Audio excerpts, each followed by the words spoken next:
Hello, Morocco. I'm here at London Academy in Casablanca. I'm with Dr. Benmakhlouf, and he's going to share some of his journey in entrepreneurship, in the corporate world, and his thoughts on education in Morocco and the importance of English, and some tips for you as you begin your career in your life. So stick around for that.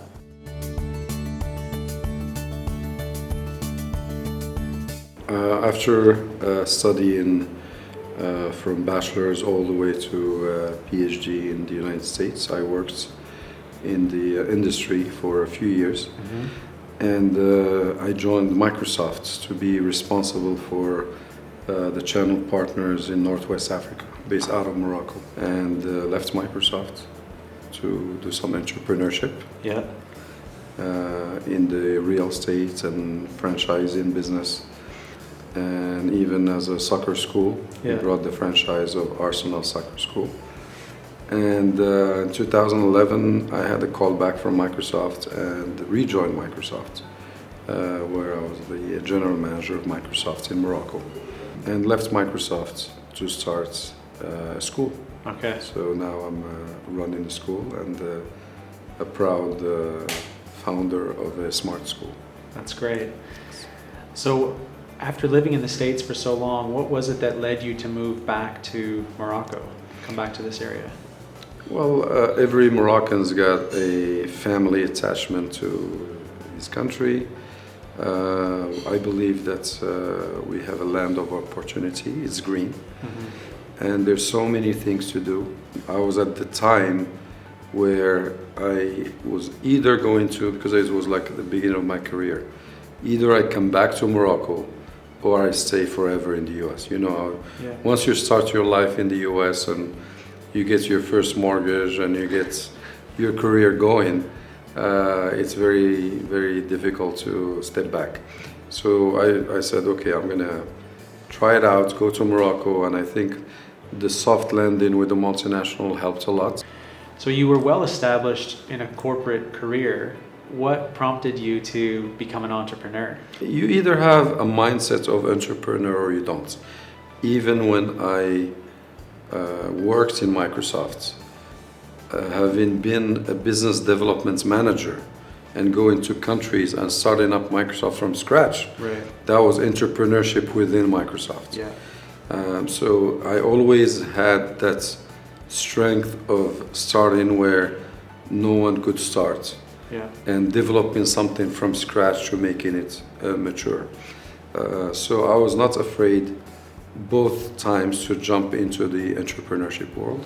What do you think needs to happen with education here in Morocco and even beyond that, even globally? Well, I can talk a whole day about what needs to happen. But what is obvious, what needs to happen is we need to transform education. Since we are in the digital era. Every sector has changed because of the digital era, because of the internet, because of the e-commerce, because of the way the customer's expectations has changed. Except education, we still see the same schools, the same walls, the same books, the same tables, even the same way the tables are set up in the class are the same.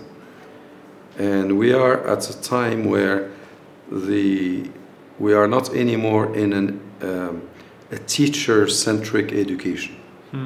We are now at the era where we are at student-centric education. And the teacher is no longer the source of the learning.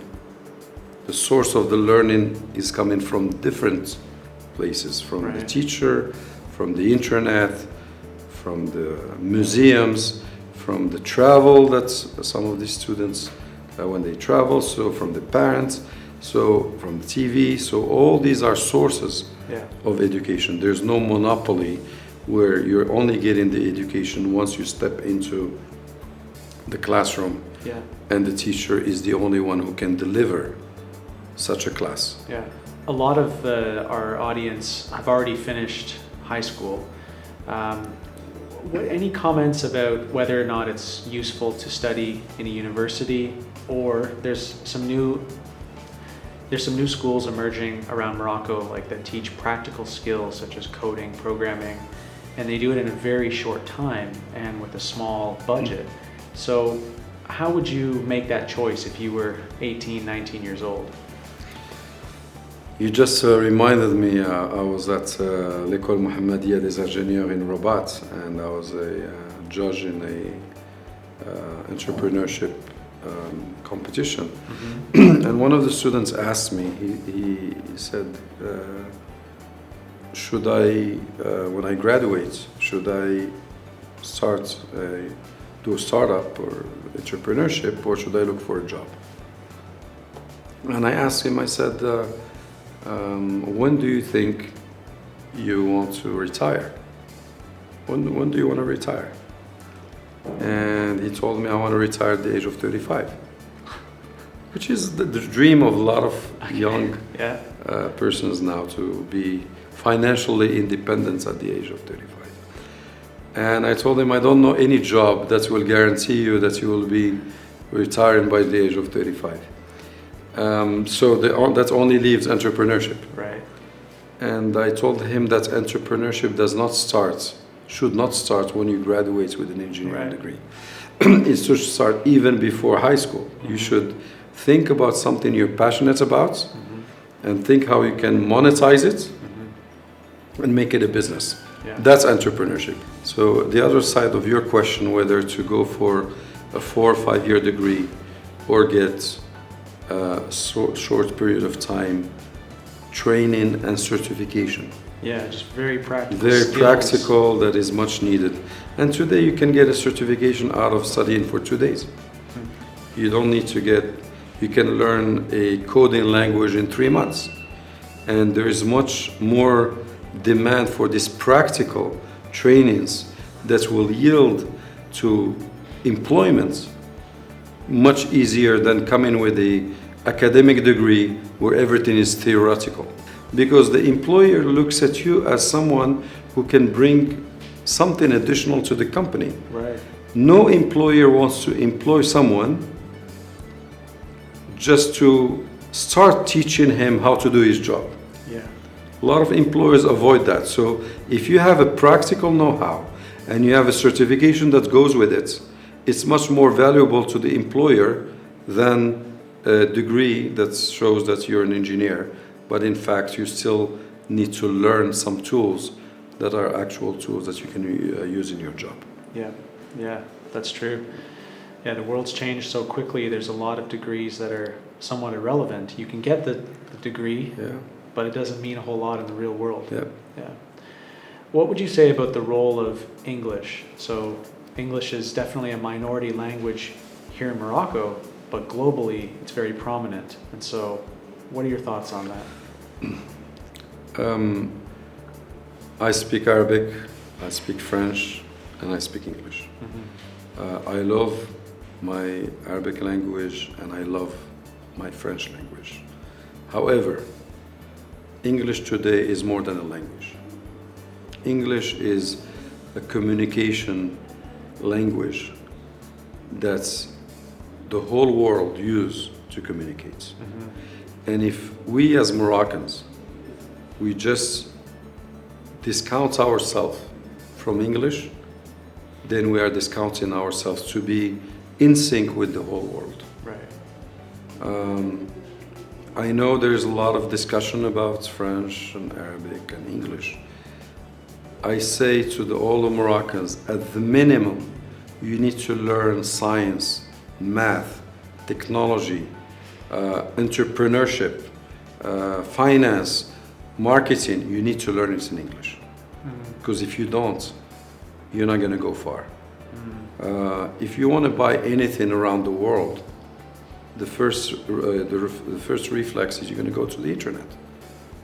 You're going to search in the internet in Arabic or French, you're not going to find much. You must do it in English. As a matter of fact, 80% of the content of the internet is in English.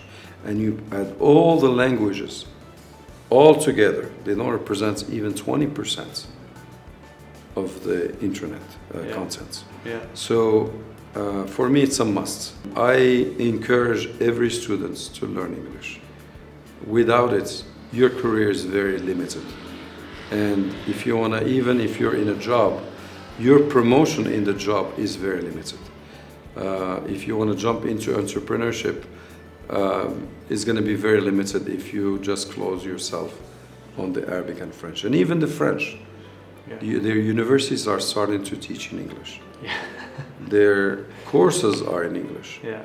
So why follow the French if they're already going to English? Right. We might as well start right now from the primary level for the kids to learn English, especially math, science, technology, finance, accounting, economy, internet, whatever. English is a must learn language. Yeah, that's good. Yeah, Morocco has a lot to gain from the world in English, but also to share with the world. That's true. I mean, if you're living in a rural area and you export carpets or you want to sell carpets, imagine what you can do if you can put your products on some of the largest search engines. Right. That's unfortunately you cannot do that if you're only contain yourself to one or two languages. Yeah, exactly. If you want access to billions of customers, language is that platform. As I mentioned, my audience is in that 18 to 24 age group. Do you have any advice for them as they're at the beginning of their education or launching their career?